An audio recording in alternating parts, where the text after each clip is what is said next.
What's up everyone, welcome back to the channel. So as you can probably see already, I've started taking my M5 apart. So I had not driven the car for probably at least 2 weeks, and the other day I went to start it and I had a misfire. I have not had any misfire previous to this.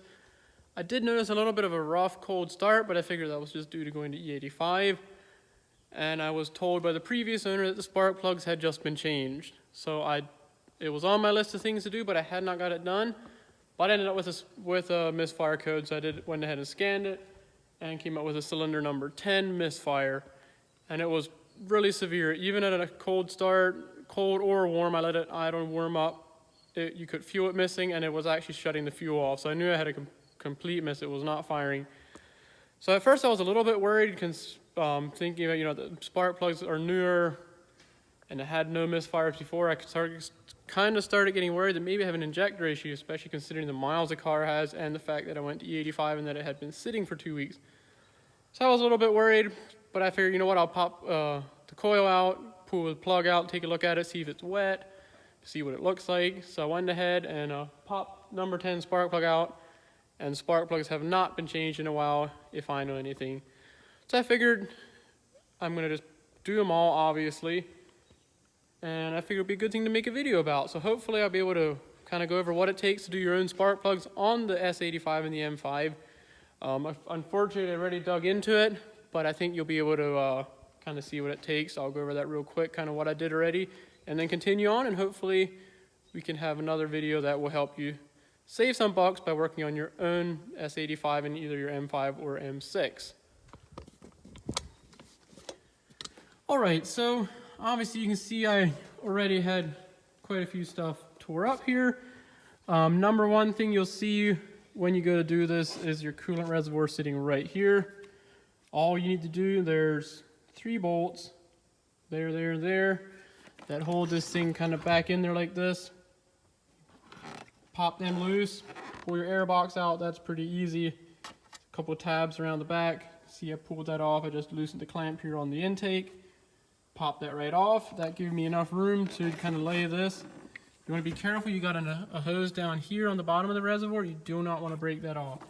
So just gently kind of lay it back in here. There's also a harness, but there's enough play in it that you can carefully put it out of the way without having to disconnect anything, because this is full of coolant.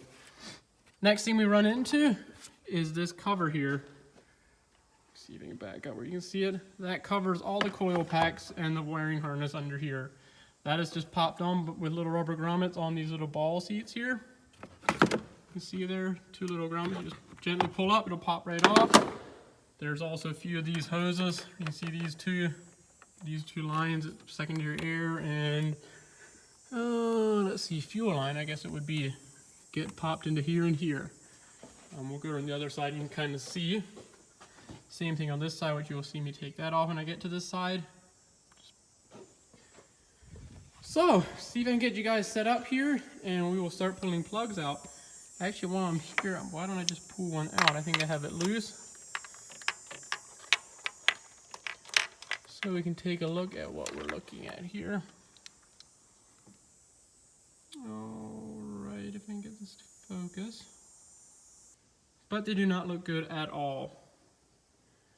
Maybe try to throw a close-up picture of that on there for you. Anyway, so what I'm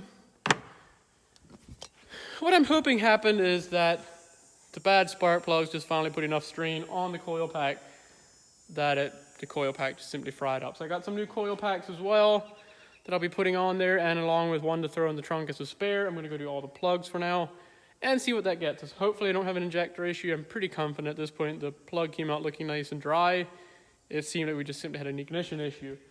So let me grab the tripod, throw you on there so that you can watch what we get going. We'll pull the rest out, drop the new plugs in, and hopefully we'll get another great running S85.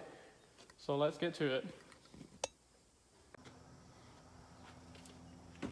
Alright, so ended up having to go do some other things, so we're a few hours later and our light is kind of leaving, but hopefully we can at least get this side done. So to remove the coil packs, you got this little locking tab you pop up and it automatically spits the plug out. Hopefully you can see that. That's pretty easy. Then you can use this tab here and just the coils just pull straight out. There we go. And that's what your coil packs look like. They kind of stick in the bores there.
Alright, so we are ready for reassembly here. I popped this cover back on, got the line popped on here, found my clip that I dropped. I am gonna need to order some more. This car had already lost, I think at least one, maybe one on each side. So I want to get them replaced. But at this point it's not necessarily an emergency, so we'll just put it together with what we have. So obviously we'll put the filter back in. I had cleaned these when I bought the car, so should be good on those. See, we got everything tidied up there. We're ready to put this back on.